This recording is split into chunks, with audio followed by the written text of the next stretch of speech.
tanggalin ang ating pong speaker, si Brother Albert Alfaro. Thank you. Magandang gabi po sa inyong lahat. Pwede pong pakitaas ang kamay ng mga participants. Wow! Teka, hindi participant yun Okay, anyway, una sa lahat, binabati ko po kayo ng isang magandang gabi. At at the same time, may congratulations sa inyo dahil ito po'y nagaganap, itong CLP na to, Christian Life Program, dahil lagi kayo nandiyan. No? Hindi po sa mga service team, kung hindi sa inyo. Kasi walang Christian Life Program kung hindi kayo naging matapang, kung hindi kayo naging matatag. Dahil merong kalaban na ayaw niya na maipagpatuloy ninyo itong Christian Life Program. Alam niyo na kung sino yon. Kanya, natutuwa ang Diyos, nalulungkot ang kalaban. Kasi, matapang kayo. Matatag kayo. At alam ko rin namin, katulad ng nandiyan kayong lahat, dumaan din po kami sa ganyan. At nararamdaman namin kung paano ang pagpipigil, pinipigilan ng kalaban para marinig ninyong lahat ang mensahe niya, ang mensahe ng Diyos. Ayaw kasi ni Satanas na makilala natin ang Diyos. Ayaw ni Satanas na manatili kayo sa Diyos. Ayaw niya yon. Kaya para sa service team, hinihiling ko po, bigyan natin po ang mga participants ng masigabong palakpakan. Ganun din naman, gusto kong bigyan ng parangal at honor ang mga service team. Dahil kung paano nakikipagdigma itong mga participants, no? Para may pagpatuloy itong Christian Life Program, ganun rin naman yung pakikipaglaban ninyo na ginawa. From Talk 1, ngayon nandito na tayo sa Talk 6. So, imagine yung amount of effort, yung labor of love na ginagawa ninyo. Una, para sa ating mahal na Panginoong Jesucristo. Pangalawa, sa mga participants, sa mga kapatid natin na naririto. Alam ko rin, kamukha ng pinagdaanan ko rin, dumaraan rin po kayo sa pakikipaglaban spiritually kay Satanas at sa kanyang mga kampon. At alam ko po, pinagmamalaki ninyo ang ating mahal na Panginoong Jesucristo at sa bawat sandali na nandito kayo, isinisigaw ninyo, Satanas, hindi ka mananalo dahil kasama namin si Jesucristo. Amen? Palakpakan po natin ang ating mahal na Panginoon.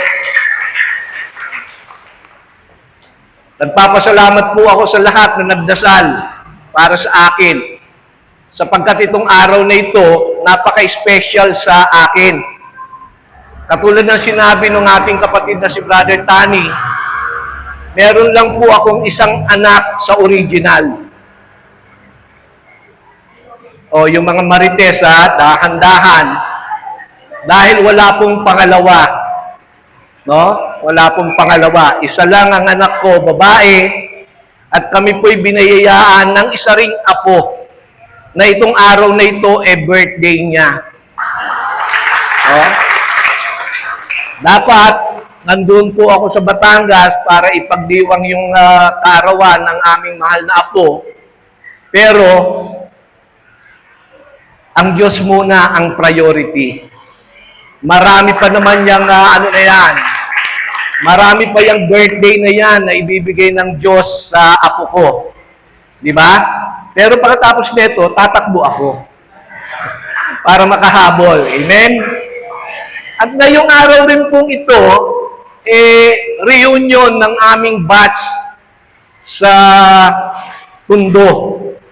At ako po ang presidente. Ngayon, nagdiriwang sila roon sa Vikings, iniiwan ko na po sila. Kasi, mas importante ang Diyos, mas importante yung mga nakaupo dyan. No? Yung reunion, alam ko, marami pa siyang ibibigay na taon para sa mga reunion na ganyan. Pero yung makita ko kayo, naku, lungkot na lungkot ako nung nagka-COVID. Kasi parang pangalawang tahanan ko na po itong mangga. Kung doon sa mga participants, sa mga kapatid natin, halos pangalawang tahanan ko na ito, lalo nung nag-uumpisa kami ng Gawad Kalinga rito. Halos araw-araw, walang araw na hindi po ako pumupunta rito. No? Kaya napaka-special po sa akin itong araw na itong lugar na ito. No? Dahil sa napakalapit po sa akin nung mga kapatid natin na naririto.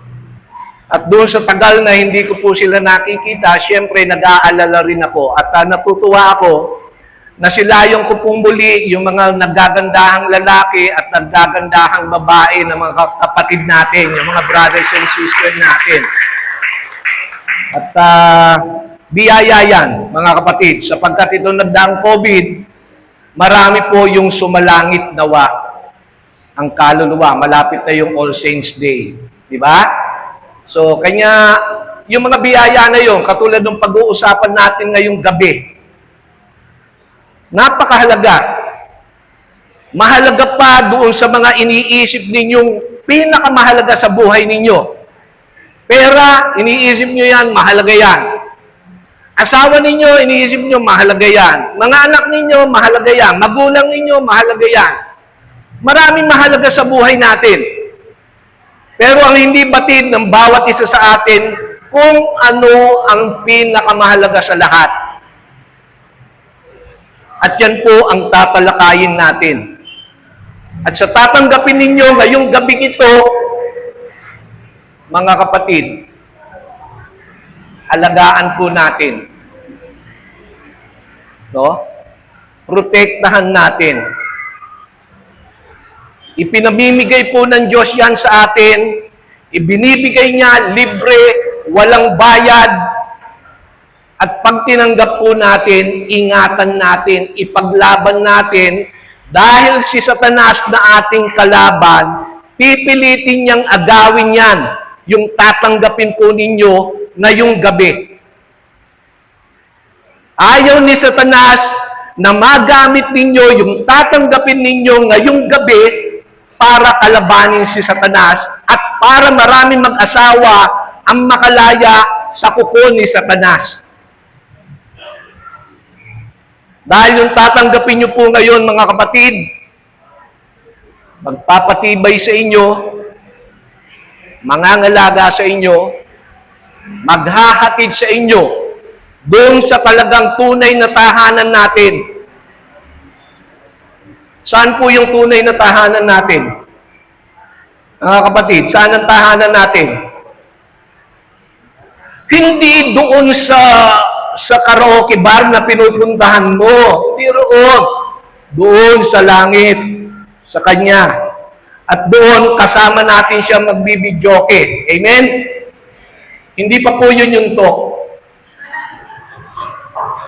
Ito pa lang yung talk. Mag-uumpisa pa lang tayo. Okay? So, ako po ay ang inyong kapatid na si Albert Alfaro. Ako po ay dating taga-Tondo. At ako po ay gumraduate ng CLP noong taong 1996, kamukha na sinabi ni Brother Tani. At ako ngayon ay nakakulong sa National Bilibid Prison. So, nagpaalam lang po ako kasi sabi ko magbibigay ako ng talk. Pinayagan naman ako. Yan, pinayagan naman ako. Kanya, ayan, nandito ako. Mamaya, pagkatapos ng to, balik bilibid ako. Sino gusto sumama? Ha? Hindi. Ang ibig ko pong sabihin, ako po'y naglilingkod. Ang service ko po rito sa Couples for Christ ay yung tagapaghatid ng mabuting balita mula sa ating mahal na Panginoon doon sa National Bilibid Prison. Kanya kung may mapapasok po sa inyo roon, meron na po kayong kakosa. Ha? Hintayin ko po kayo.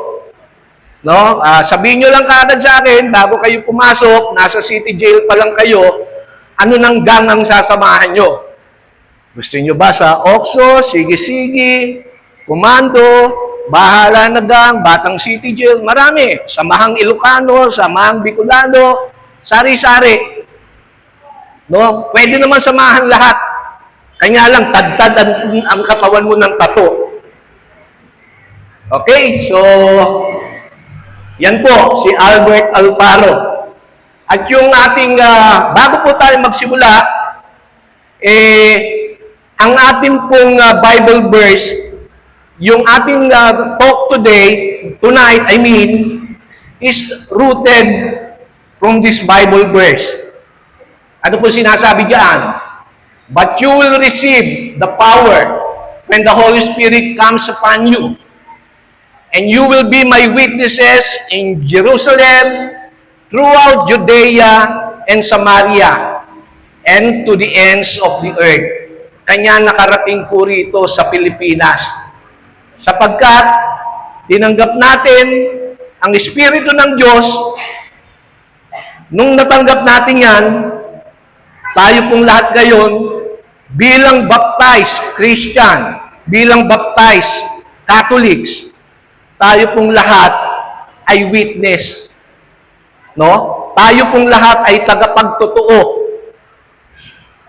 sa kapangyarihan ng Diyos, sa presensya ng Diyos. Amen? Yan po, diyan po nagro-root, diyan po tutulay, magmumula yung ating paksa ngayong gabi ito.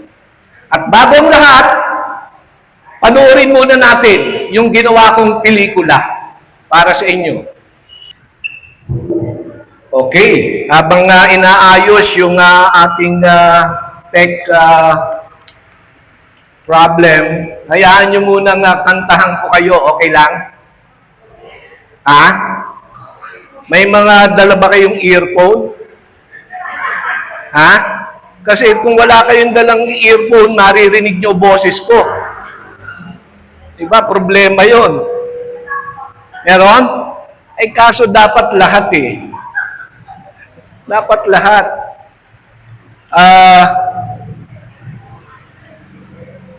Bigyan nyo nga ako nung kay Brother Joel, yung kay Ed Sheeran.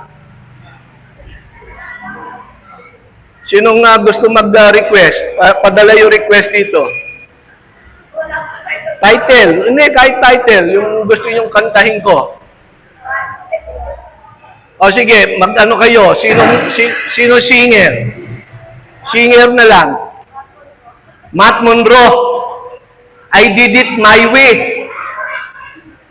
Ha? I did it my way. Oh, umpisahan ko, tapusin mo, sis, ha? Ha? Baligtad. Ikaw mag-umpisa, ako tatapos.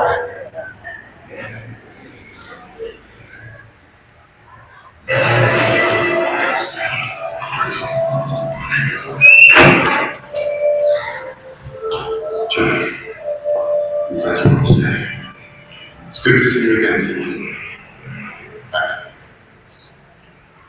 My phone that day. When did it come? Jesus said I wouldn't have to do his house. I have been asking every day. Holy Spirit will come when the time is right. I think we should pray together. Our Father, who is in heaven, hallowed be your name. Your kingdom come, your will be done, on earth as it is in heaven. Give us this day our daily bread, and forgive us our trespasses, as we forgive those who trespass against us. And lead us not into temptation, but deliver us from evil.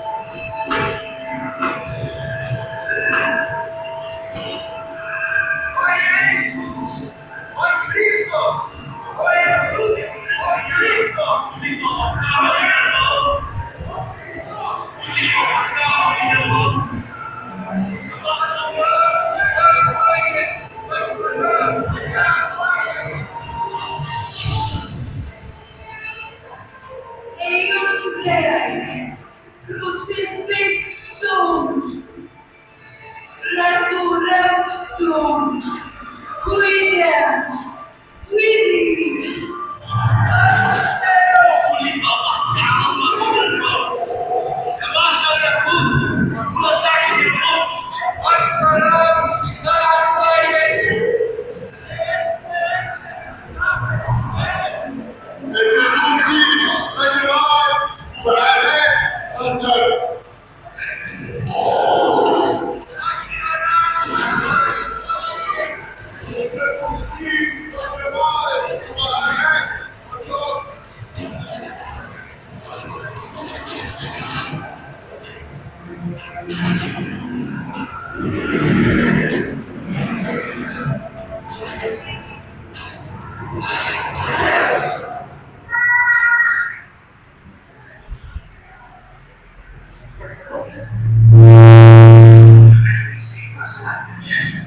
The Holy Spirit is with us.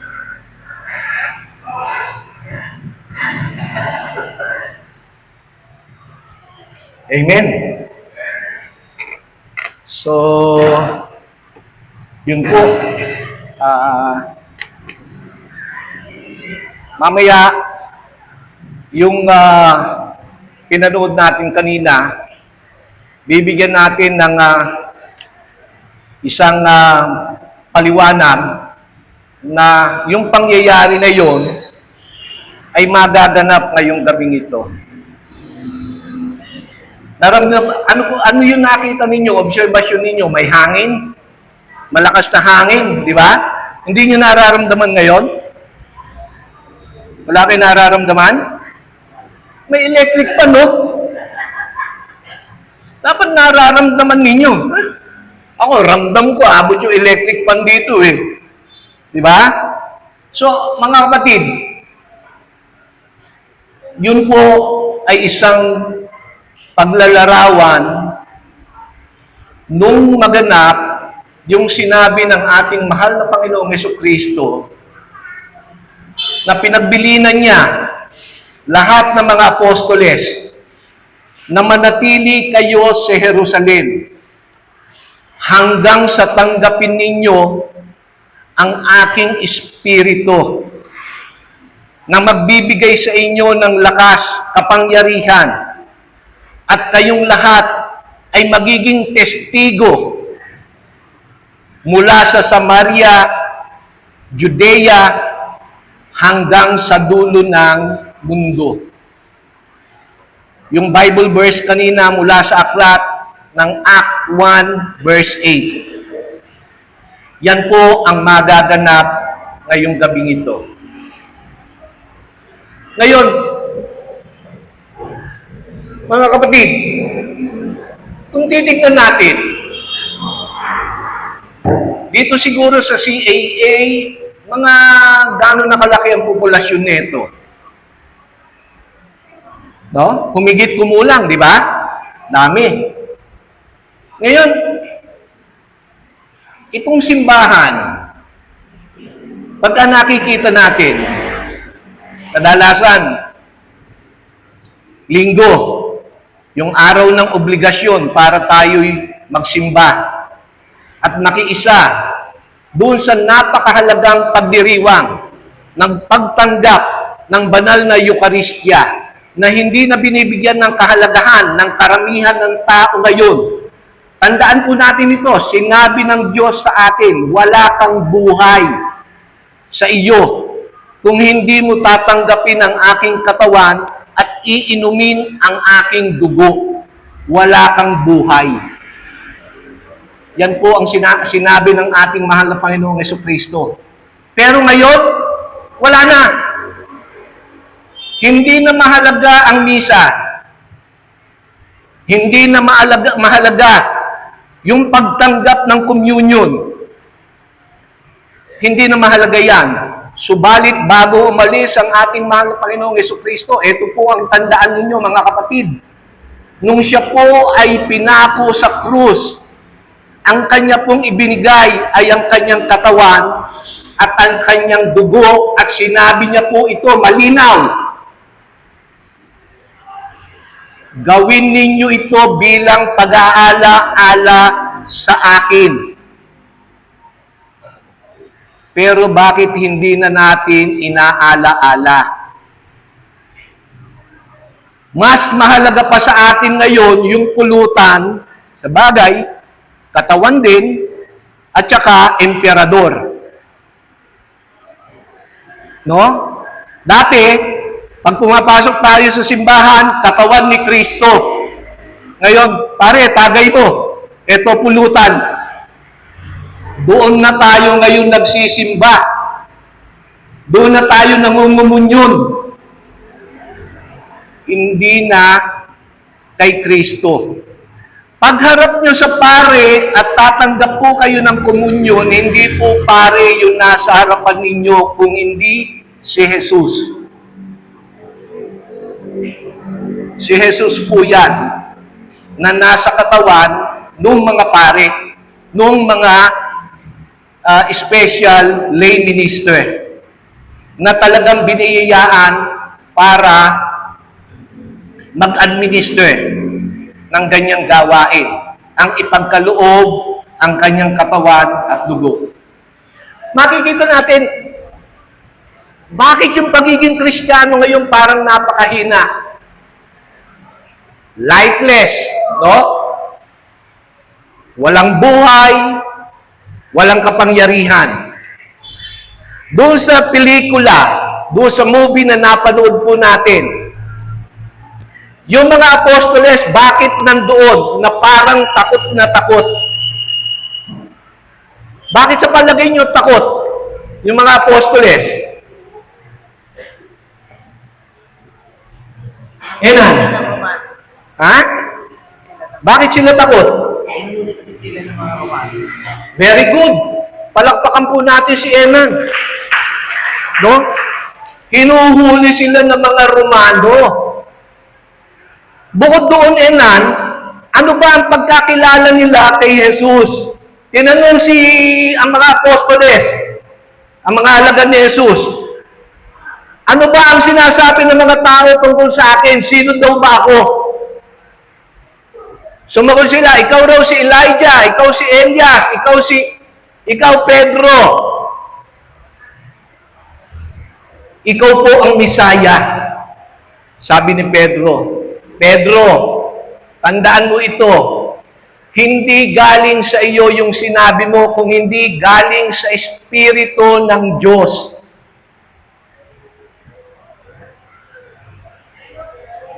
So, natatakot sila, kinikilala nila si Jesus bilang Diyos, bilang tagapagligtas, bilang Mesaya, makapangyarihan, bumubuhay ng patay, nagpapagaling ng may sakit, nagbibigay ng paningin sa bulag, nagpapalakad sa pilay, tapos biglang pinako sa krus na parang walang kapangyarihan. Di ba? Sinong hindi matatakot doon? Yung alam nilang tagapagligtas, yung alam nilang Diyos na makapangyarihan, eto ngayon, pinako sa krus, parang walang kalaban-laban, parang walang magawa. Nasaan ngayon yung kapangyarihan niya? Nasaan yung kanyang pagiging Diyos? Nasaan yung kanyang pagiging tagapagligtas? Kanya, Yun yung malaking takot nila. Nagduda sila, nagdududa sila. Diyos ba talaga ito? So kung hindi hindi niya nailigtas yung kanyang sarili, paano niya kami ngayon ililigtas? Paano niya kami ililigtas? Pinako siya sa cross, sinipat siya. Wala siya nagawa. Sino na ngayon na magliligtas sa amin? Ngayon, ang daming marites sa Jerusalem. Di ba? Ano bang ibig sabihin ng marites? Ha? Marisol. Di ba? Marites. Sabi, yun. Kasama ni Jesus yun. Yun. Apostoles ni Jesus yun. Tapos si Marisol, sige, hulihin natin. Hulihin natin. Di ba ganun yung Marisol? Sulsol na sulsol. Siyempre, takot na takot, mga kapatid. Kanya nagtatago. Pero, umaasa pa rin sila doon sa bilin ni Jesus. Manatili kayo sa Jerusalem hanggang sa tanggapin ninyo ang aking espiritu. At nung tinanggap nila, ano napanood ninyo, mga kapatid? Tumapang. Di ba? At kung babasahin ninyo roon sa subtitle, nagsasalita sila, iba't ibang wika, iba't ibang lengguwahe. Na samantalang dati, hindi nila maibuka yung kanilang mga bibig dahil natatakot sila. Katulad din yung iba, takot umatin ng Christian Life Program kasi baka pagtawanan sila. Takot umatin ng Christian Life Program kasi bakit? Paano yung inuman namin tuwing Sabado? No? Di, mawawala yun. Hindi na ako makakapunta. So, natakot ka ngayon. Natatakot ka mamatay ng Christian Life Program para ka rin katulad ng mga apostoles kasi tuwing Sabado, tuwing Linggo, nandun ka sa SM. Anong ginagawa mo roon? Nagpapalamig. Natatakot tayo na mawala yung comfort. Yung comfort natin sa buhay. Natatakot tayo na yung mga masarap na dati natin ginagawa, pagka naging Christian Life Program, umattend tayo ng CLP, naging CFC tayo, matutulad na rin kayo roon sa mga service team na walang ginagawa kundi kumanta. On high, the Holy Spirit comes to you. You shall be my witnesses throughout the ends of the earth. Gaganon na rin tayo, tapos dinaraanan tayo ni kumpare, ni kumari dyan. Pataas-taas tayo ng kamay. Di ba? Natatakot na tayo ng ganon. Yan yung kahinaan natin. No? Pero noon, mga kapatid, hindi ganyan ng mga Kristiyano. Lalo nung araw ng Pentecost. Nung tinanggap nila ang Espiritu ng Diyos, doon sa napanood ninyo, lumabas lahat ng mga apostoles, doon po nagsimula yung kauna-unahang homily, yung sermon ng unang kauna-unahang Santo Papa na si Pedro. Nagsalita siya sa lahat. At nung magsalita si Pedro at itong mga apostoles, itong mga alagad, nagulat sila. Sino ba itong mga ito na nagsasalita sa harapan natin? Hindi ba mga nangingisda yung mga yan? Hindi ba no right, no right yung mga yan? Exactly. Tama sila. Doon natin makikita yung kapangyarihan ng banal na Espiritu Santo. Mangmang, mangingisda, no right, no right, pero paano silang nakapagsalita ng ganun na parang daig pa nila yung mga nagtuturo ng batas ng tungkol sa relihiyon nung panahon nila. Samantalang hindi nakapag-aral yung mga yan. Saan po galing? Kanino po galing ang mga yan?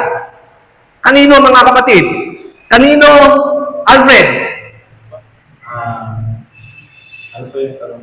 Tama, Alfred! Sa Espiritu Santo galing. Alam ko, nahihiya ka lang sabihin eh. Palakpakan po natin si Alfred. Tama po si Alfred. Nakita ko yung buka ng bibig niya eh. Spirito. O, tama. Tama ka. Palakpakan natin ulit si Alfred. No? Galing sa banal na Espiritu Santo yun. Kaya, nagkaroon sila ng ganong karunungan. Nagkaroon sila ng ganong tapang. No? Ngayon, yun yung sinasabi natin. Galing sa Holy Spirit. Tayo mga Katoliko, kinikilala natin ang tatlong persona sa iisang Diyos. Kilala natin ang Diyos Ama. Amen? Sino ang Diyos Ama? Yung tatay. Diyos Ama. Diba? Yung Diyos Anak, kilala natin. Amen? Sino yung Diyos Anak? Si Jesus. Amen? Si Jesus. Tama? Ha? Si Kristo. Ano bang lumabas sa tupada ngayon? Kilala mo yata yung Kristo roon, di ba? Ayun, tama. No? Kilala natin si Jesus, Diyos Anak. Pero, ang hindi malinaw sa atin ay yung Espiritu. Ngayon, ano ba yung Espiritu? Sabi natin, merong Diyos, tatlong persona, iisang Diyos. Okay? Diyos Ama, Diyos Anak, at Diyos Espiritu Santo. Kanya, ibig sabihin, ang Holy Spirit o ang banal na Espiritu ay Diyos din. Kasi pagka hindi natin kinilala na Diyos ang Holy Spirit, paano naging tatlong persona? Di ba? Meron ba nagdududa rito tungkol doon sa iisang Diyos, tatlong persona? Meron? May hindi malinaw sa inyo. Yun po. Ang Espiritu, kung kinikilala po natin ang Ama bilang Diyos, ang Anak bilang Diyos, ang Espiritu po ay Diyos din. Amen? Ngayon, ang Spirit, Holy Spirit, siya yung ikatlo doon sa tatlong persona. Ulitin natin. Diyos Ama, Diyos Anak, Diyos Espiritu Santo. Okay? Ngayon, yan po, kung tayo po ay nagdarasal nung tinatawag na Nicene Creed, nandun po yun. Ano pong sinasabi diyan? To believe in the Holy Spirit is to profess that the Holy Spirit is one of the persons of the Holy Spirit. Pinaliwanag na po natin yan. No? Co-substantial with the Father and the Son.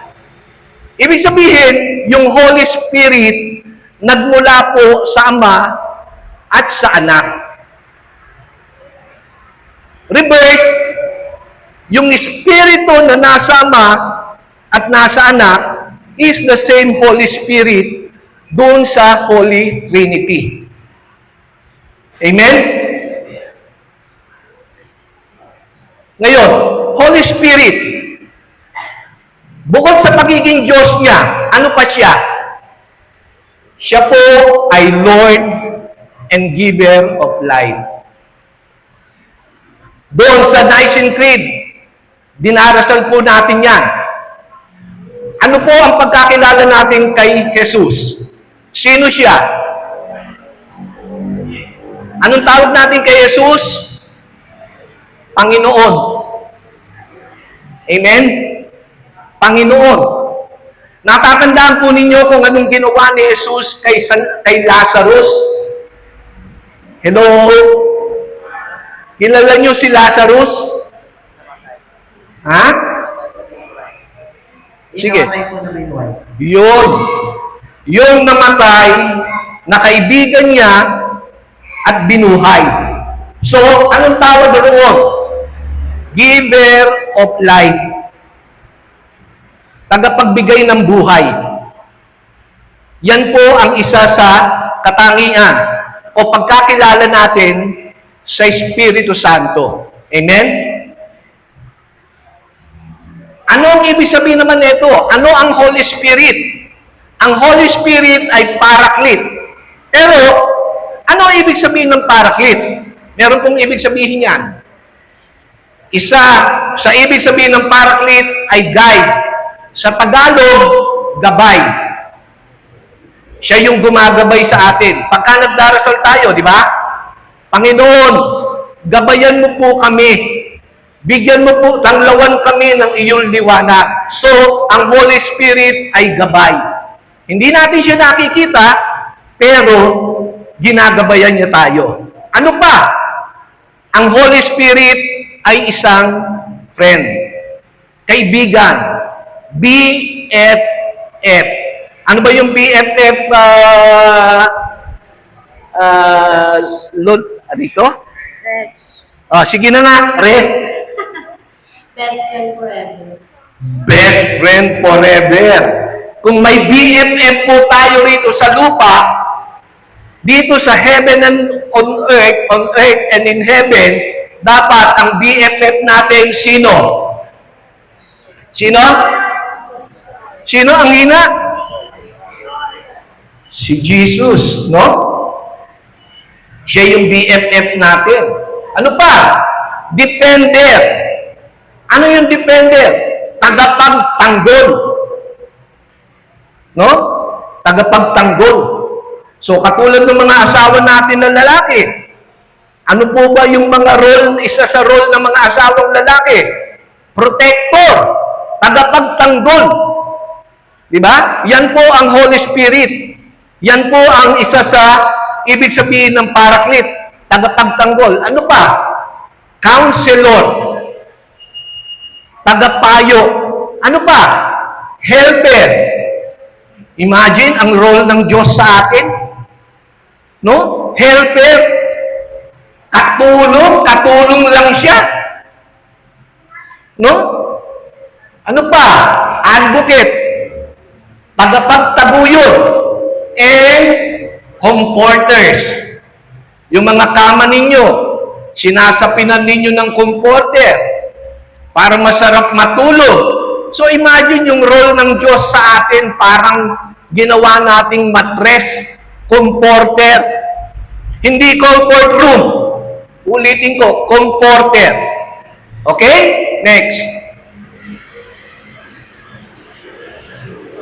Ngayon, ano po ba ang mapapala natin? Tatanungin ko po kayo, anong mapapala natin? Pagka tinanggap natin ang Espiritu ng Diyos, bakit nakabaligtad na?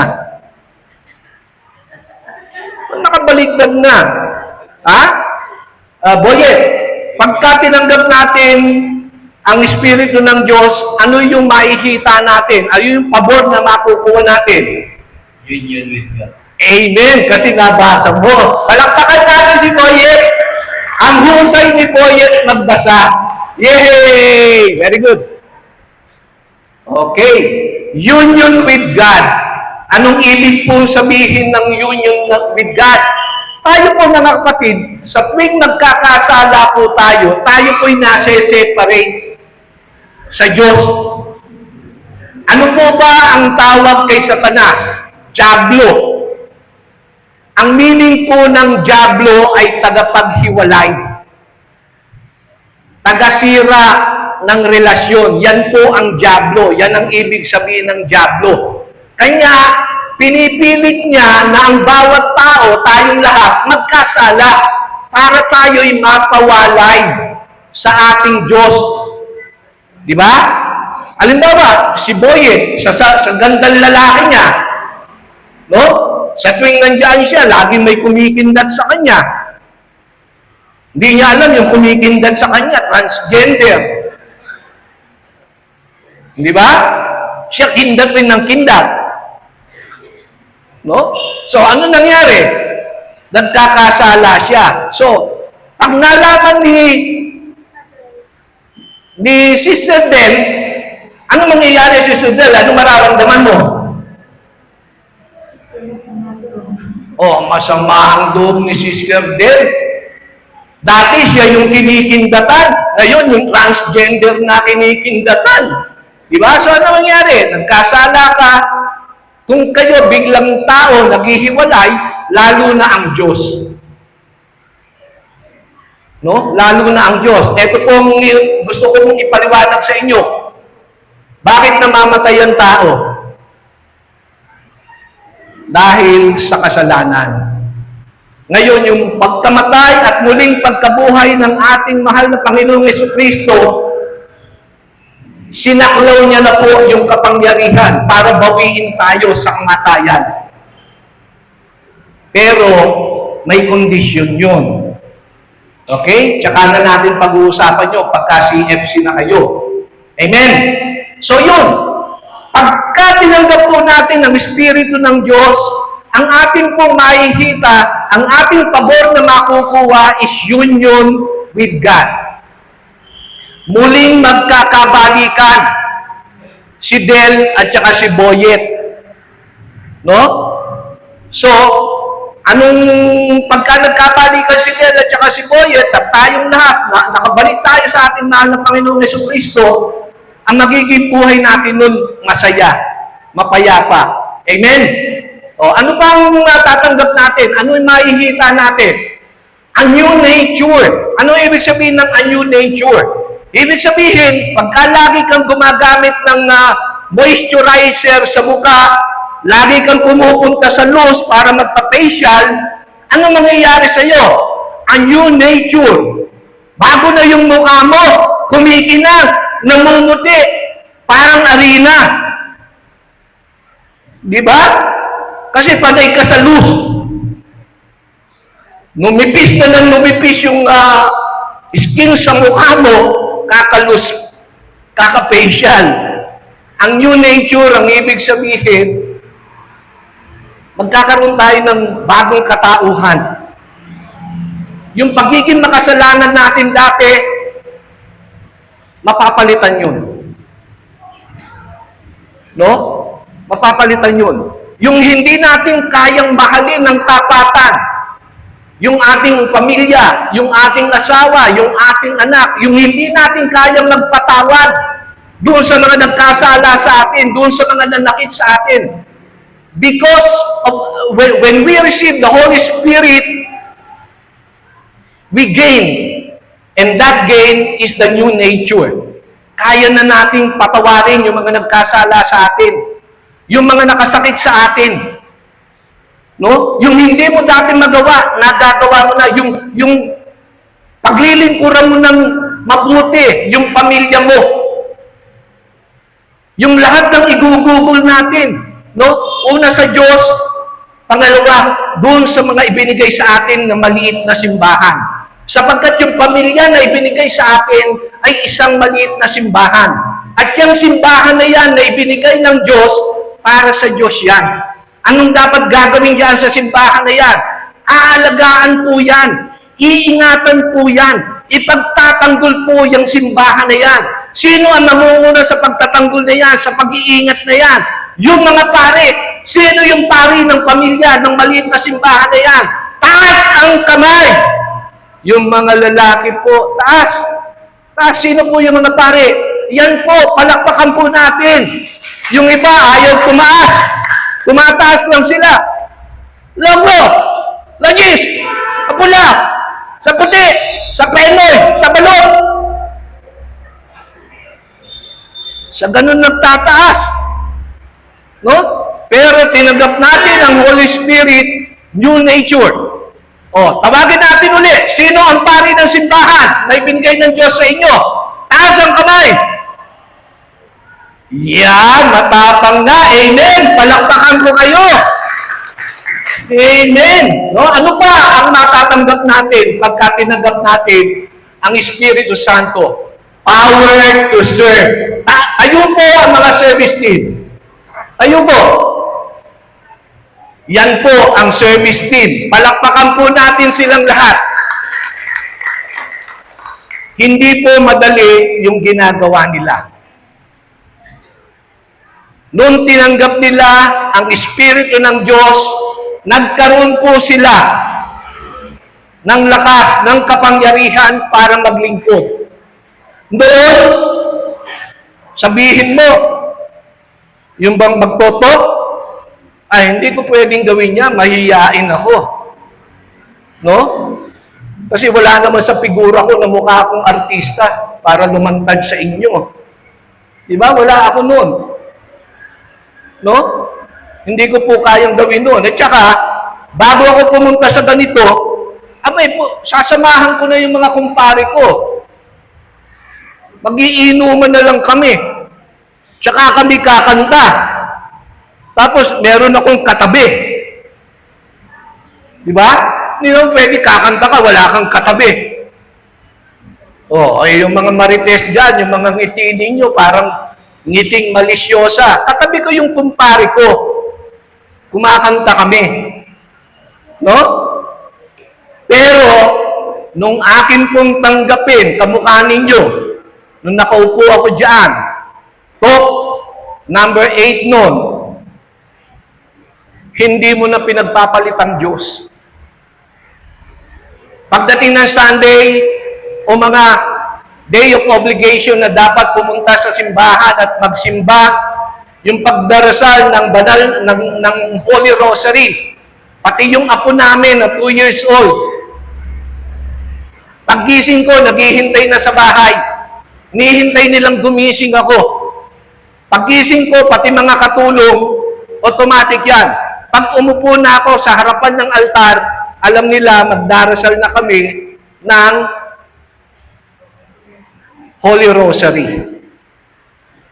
At yung apo ko, pag nakita niya na akong umupo ako, lalapit sa akin, Lolo, carry, up, touch Jesus, touch Jesus. So, natututunan niya na, nakikilala niya na sa murang edad. Touch Mommy, touch Mama Mary.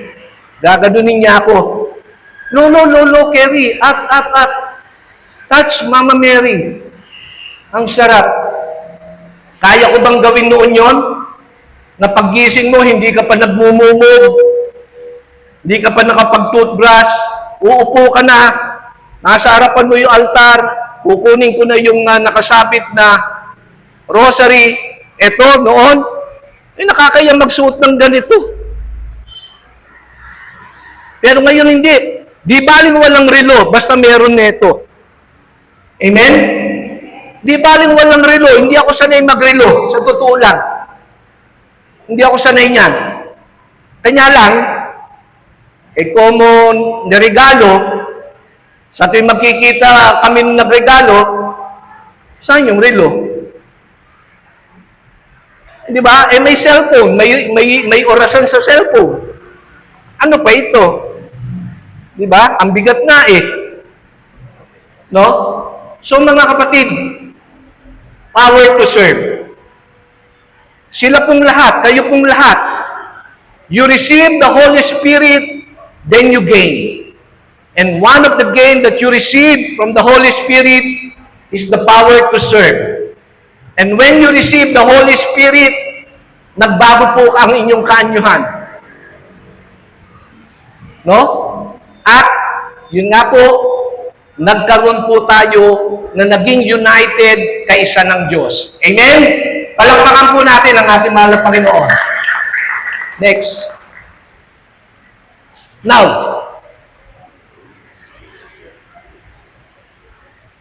ito po, gift of the Holy Spirit. Sabi ko po sa inyo, galing po lahat yan sa banal na Espiritu Santo. At ngayon, pag-uusapan natin, ano po yung gift of the Holy Spirit? Yung regalo o yung handog mula sa Espiritu ng Diyos. Ngayon, ito po meron pong dalawang gift, classification ng gift. One is hierarchical and the other one is charismatic. No? Charismatic gifts. Yung hierarchical po, mga kapatid, ito po ang ibig sabihin niya. No? Ito po ay mula sa Espiritu ng Diyos na ipinagkaloob sa mga apostoles ng ating mahal na Panginoong Jesucristo. Hierarchy. No? Nag-umpisa roon sa kung sino yung namumuno ng simbahan at kung sino yung mga pumalit kay Pedro, sa mga bishops at sa mga sumusunod na tinawag, inanoint. Ano po yung purpose ng hierarchical gifts? Ipinagkaloob kay Pedro bilang kauna-unahang Santo Papa at doon sa ibang mga apostoles, ang hangarin po roon, ang purpose po roon upang manatili yung charism, yung itinuro ni Jesucristo para pamunuan ng simbahan ay binagkaluban ng ganitong handog para hindi mag-iiba, hindi mababago yung tinuro ni Jesus, hindi mababago yung katuruan, hindi mababago yung utos. Ang nangyayari ngayon, kaliwat kanan, may born again, may baptist, may ganito, may ganyan, may ganire. Kanino galing yun? Sila ba'y nakatanggap ng tinatawag na hierarchical gifts? No? Wala po. Kanya, dahil hindi naman nila tinanggap yung hierarchical gift, nag-iiba-iba. Sila mismo nagkakaroon ng kanya-kanyang interpretation. Hindi kasi galing doon sa kung kanino ipinagkaloob ni Jesus. Sinabi ni Jesus, remember, dumating ako para hindi baguhin yan. Dumating ako para ipatupad. Bibigyan niyang katuparan lahat ng mga itinuturo. Hindi babaguhin. Ano mangyayari ngayon? Dati, ang mga tao, pagka nagsimba, nandito, may altar. May altar. Pagkatapos, altar, may pare. Tapos yung pare, doon sa liturgy, nagbibigay na ng communion. Ngayon, ano na? Wala na, parang concert. Nandun na, nagpuntahan na yung mga artista roon, nagpuntahan na yung mga sikat na tao roon para makapag-akit. So ano nang ginagawa? Wala nang Santa Misa. Ano na lang? Babasahin yung Bible, hindi babasahin lahat, buong buo, pipili lang, tapos yun na yung ipangangaral. Pero hindi po ganun ang purpose kung bakit binigay yung hierarchical gift. Yan po ang purpose niyan, para walang mababago. Kung paano ibinigay nung una, mananatili yan today until the ends of the earth. Remember, sinabi ng ating mahal na Panginoong Jesucristo, wala kayong idadagdag, wala kayong ibabawas sa aking mga salita. At lahat na nakasulat dito ay magaganap bago dumating yung tinatawag na second coming. Kaya pagka sinabing nandoon si Jesus, nandoon si Jesus, nandoon si Jesus, gera na. Katapusan na ng mundo, may lindol, may gera. Huwag po tayo maniniwala roon. Ano pong gagawin natin? Simba. Makilahok tayo. Bigyan natin ng pabor ang mga sarili natin. Pumunta po tayo, dumalo sa Santa Misa. Tanggapin natin ang katawan at dugo ni Jesus sapagkat diyan, remember, babalik si Jesus. Pagbalik ni Jesus, may misa. May misa. Bakit? Magbibigay uli siya ng katawan at dugo. Alam niyo yung Last Supper? Nakikita niyo yung Last Supper? Kung paano pong ginawa ni Jesus yun, bago siya umakyat sa langit, yun rin po ang magaganap pagdating niya. Kung paano may misa rito sa lupa, ganon din may misa sa langit. Kanya kung hindi ka nakaka-attend ng misa rito sa lupa, paano mong alam yung misa sa langit? Walang pagkakaiba. Kanya, wag po ninyong imimiss yung pag-attend ng misa. Ganyan po kahalaga yan. Hindi po iahabilin ng Diyos yan kung hindi po mahalaga. Hindi po mamamatay si Jesus sa krus, dadanak yung dugo at tubig niya, at yung flesh niya, masusugat-sugatan na parang pinagati-hating tinapay, kung hindi po napakahalaga kay Jesus nung sa banal na Santa Misa. Kanya, ang habilin niya, gawin ninyo ito bilang pag-aalaala sa akin. Kung hindi mahalaga yun, hindi niya po ipagbibilin yun. Bahala na kayo. Si Jesus ba nung umakyat sa langit, nag-iwan ng Bible? Wala. Anong iniwan ni Jesus nung umakyat sa langit? Una, Santo Papa. Sino yon? Sino? Sino ang Santo Papa ngayon? Sino ang Santo Papa ngayon? O, kita mo na. Yan na nga po ang sinasabi natin eh. Ako!